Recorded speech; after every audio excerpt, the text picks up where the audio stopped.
अमवा महुआ के झूमे डरिया ए जी।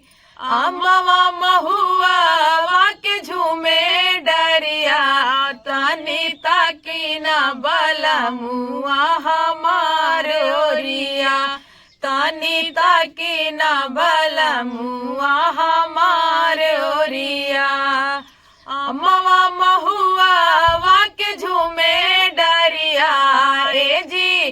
अमवा महुआ के झूमे डरिया तनी ताकी न बलमुआ हमार ओरिया। तनी ताकी न बलमुआ हमार ओरिया। अमवा मुजार गईले महुआ कुचाई गईले। अमवा मुजार गईले महुआ कुचाई गईले ए जी। रसवा से भारी गईले सब डरिया ए जी। रसवा से भारी गईले सब डरिया तनी ताकी न बलमुआ हमार ओरिया।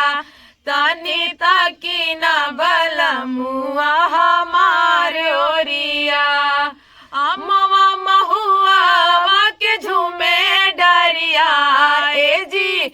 अमवा महुआ के झूमे डरिया तनी ताकी न बलमुआ हमार ओरिया। तनी ताकी न बलमुआ हमार ओरिया। महुआ बिना हम गईनी महुआ बगिया। महुआ बिना हम गईनी महुआ बगिया ए जी। रहिया जे रोकेला देवर पपिया ए जी। रहिया जे रोकेला देवर पपिया तनी ताकी न बलमुआ हमार ओरिया। तनी ताकी न बलमुआ हमार ओरिया। अमवा महुआ के झूमे डरिया ए जी। अमवा महुआ के झूमे डरिया तनी ताकी न बलमुआ हमार ओरिया। तनी ताकी न बलमुआ हमार ओरिया। कोयली के बोली सुनी मन बउरइले। कोयली के बोली सुनी मन बउरइले ए जी। नाही अइले हमारो बलम रसिया ए जी।